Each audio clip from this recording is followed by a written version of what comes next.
toujours dans la série une question, une morale sur le Taj Mahal. On va faire une question qui traite de fractions, fractions et ratios, un petit peu les rapports entre deux quantités, comme on peut le voir dans plein d'exercices, notamment en géométrie avec les airs. Bon, comme d'hab, on la lit et on la fait. Darius et Ali jouent au poker et ont chacun 60 jetons. Ok, à la base, 60-60. Qu'est-ce qui se passe? Darius gagne les 3/4 des jetons d'Ali. Ok. Quel est alors le rapport entre les jetons d'Ali et ceux de Darius? Donc je répète, rapport, c'est un peu le concept des ratios, c'est un truc classique. Et une des façons basiques de faire, c'est de calculer les nombres. Donc calculer le nombre de jetons de Ali, calculer le nombre de jetons de Darius et faire la division, la fraction. Trouver le rapport. C'est ça en fait. C'est une des façons de technique de base. Il y en a plusieurs suivant l'exercice, mais ici c'est ce qu'on va faire. Et on ne se trompe pas dans la division. Ici c'est qui sur qui? Ali sur Darius. Nombre de Ali par rapport à ce Darius. Okay. Je vais faire un mini zoom ici, même si ce n'est pas le propos de cette vidéo. On va ni tester ni faire du back solving comme on dit, mais on va quand même faire un mini zoom s'il vous plaît. Qui en a le plus à la fin, Ali ou Darius?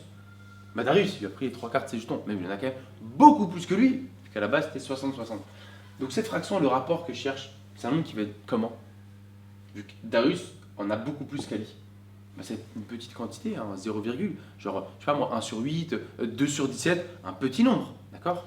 Donc laquelle on élimine, même si ici l'intérêt est moindre? Bah, la B. Parce que 4 tiers, ça veut dire quoi 4 tiers? Regardez, 4 est plus grand que 3. Là, ce rapport, il me dit que même Ali, on a plus que Darius. Bah non, ça n'a pas de sens. Vu que Darius, il en a pris les 3/4. Darius, on a plus.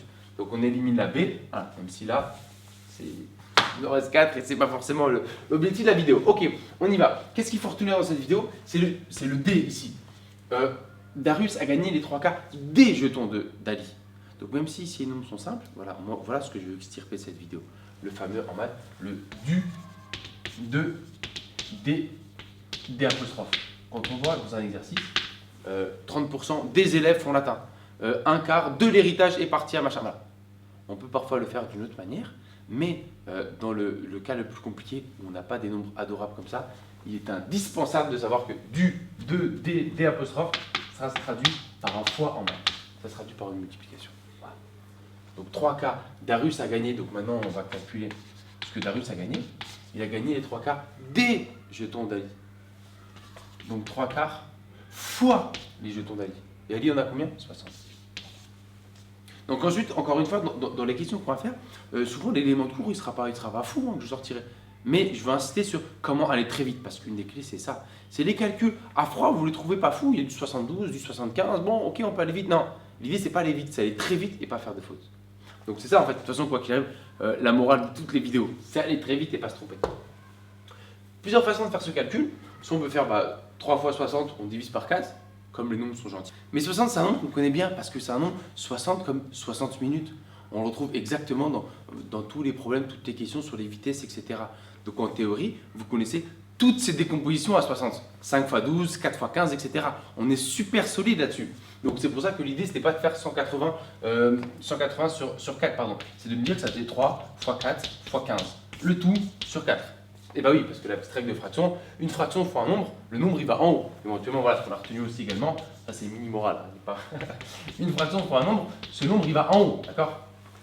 Pas en bas. Donc c'est pour ça que là, vous le voyez instantanément que 60 c'est dans l'équipe du 3. C'est 3 fois 60, le tout sur 4. Okay. Parce que 4 fois 15 c'est de l'instantané, il n'y a pas à réfléchir, c'est pour ça. Donc voilà, quand je dis aller vite et bien dans le Taj Mahal, ça fait partie de ça. 4 fois 15, c'est comme 2 fois 3 dans votre tête. C'est indispensable de le maîtriser à ce point. Il me reste 3 fois 15 à faire, 45, voilà. Donc Darius, il a pris 45 jetons. Ok. Donc maintenant, à ce stade, donc ça c'est ce qu'il a gagné. Donc son nouveau total, le nouveau total pour chacun des deux. Darius, maintenant, à la base, il en avait 60. Il en a gagné 45. Donc on est à 105 jetons pour Darius. Et Ali, il en avait 60. Il en a perdu 45. Donc il a 15 jetons. 15 et 105. Et là, en théorie, voilà, un esprit averti qui fait un peu de questions, il connaît 7 fois 15. Et oui, 7 fois 15. Ça fait partie des multiplications comme ça, qui sortent de nulle part, et qu'on vous dit, voilà, à connaître. Il y a une liste comme ça, 105, c'est ça. Il y a une liste comme ça de multiplications, de puissance à connaître, qui vous sortent de beaucoup de situations. Parce que, comme j'aime bien dire, le jour du test, on ne va pas vous inventer des nombres. C'est les mêmes nombres qui reviennent.